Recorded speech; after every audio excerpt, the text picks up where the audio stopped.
Filtering surgery has always been considered the gold standard when it comes to glaucoma surgery, and I'm definitely not going to argue that it has gone through a lot of evolution, a lot of modifications and advancements over the past few decades.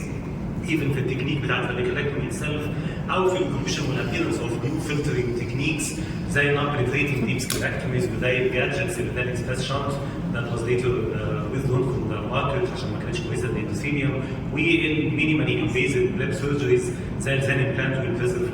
لكن خلينا نتفق إن the one thing in common between all of these procedures is that it takes aqueous from the anterior chamber and just drains it and throws it into the subconjunctival space. And we all know that aqueous is not supposed to be in the subconjunctival space. And the presence of aqueous humor in this non-physiological and abnormal position will just lead to the appearance of these complications. And devastating and catastrophic complications that we have all seen associated with any type of filtering surgery. Aqueous will just leak, it will erode the conjunctiva, it will cause overfiltration, hypotony, choise, all of the complications that we are familiar with. And even if hypotony didn't happen, aqueous contains inflammatory mediators and cytokines which will come to the subconjunctival space and induce fibrosis and lead to left failure eventually. Now I know what you're going to say, we have to do this. This is mandatory. We have to create a new drainage system for the eye because simply the natural drainage system of the eye is not working, it's not functioning anymore. But what if I can tell you that we can actually fix the eye's natural, physiological, God-given, perfect drainage system? It's called angle surgery. And angle surgery is not something new. The idea has been around since the 1950s when Morgan Grant first discovered that 75% of the resistance to the aqueous outflow lies in the trabecular meshwork. And many years later, David Epstein, he redid the studies, he recalculated the numbers, and he came up with a number close to 60%. Now the conclusion is the same. By cutting through the trabecular meshwork and the inner wall of the Schlemm's canal, we can successfully bypass most of the resistance to aqueous outflow and just restore drainage in the eye's natural drainage system. Now, the real breakthrough in angle surgery was in 2014 when Donald Feldman first described GAT, goniostomy-assisted transluminal trabeculectomy. We all know GAT. It's a very neat, minimally invasive ab internal surgery done through a very small sutureless clear corneal incision, viscoelastic injected inside the eye. A very small 1 or 2 millimeter goniotomy is performed with an MPR. Then a very economic and cheap Prolene thread is threaded. It passes 360 degrees in the canal. You pull it, and there you go. You have a very complete circumferential trabeculotomy, sutureless, minimally invasive trabeculotomy, and you can successfully bypass most of the resistance to the trabecular meshwork and the canal of Schlemm. Now you get a lot of advantages with GAT.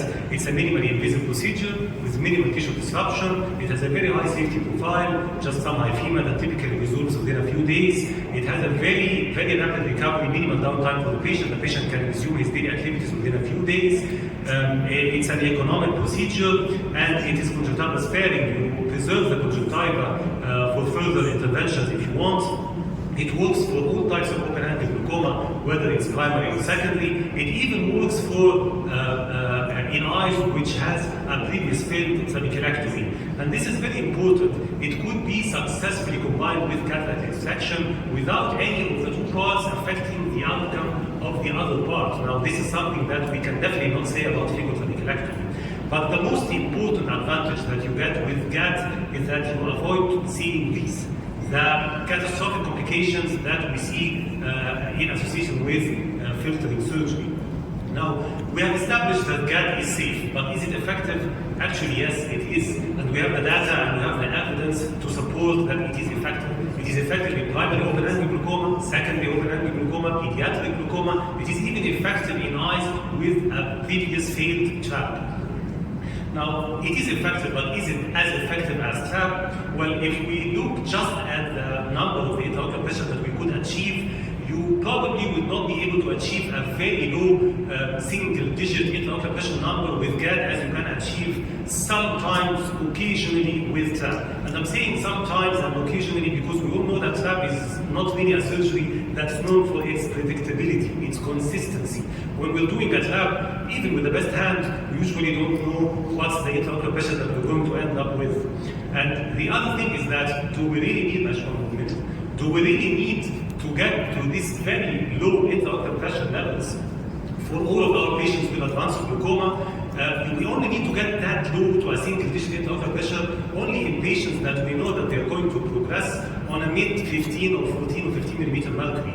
But we have a lot of patients with advanced glaucoma that we could just achieve our aim in stopping or at least slowing down the progression of the disease just by dropping the pressure into a 14 or 15 millimeter mercury, which you could safely and consistently achieve by doing that. So whenever you have a patient with advanced glaucoma, just ask yourself this question. Do I really have to put my patient through the possibility of getting one of these devastating complications just for the possibility that I might get a very low intraocular pressure, or would I choose the more safe, the more consistent choice and just do an angle surgery, and even if I want to drop the pressure more, I could just add 1 or 2 items. Thank you so much. Thank you very much, Dr. Amr. For time constraints, we go on to the following debate. بس انا عايز اقول لك دكتور عمرو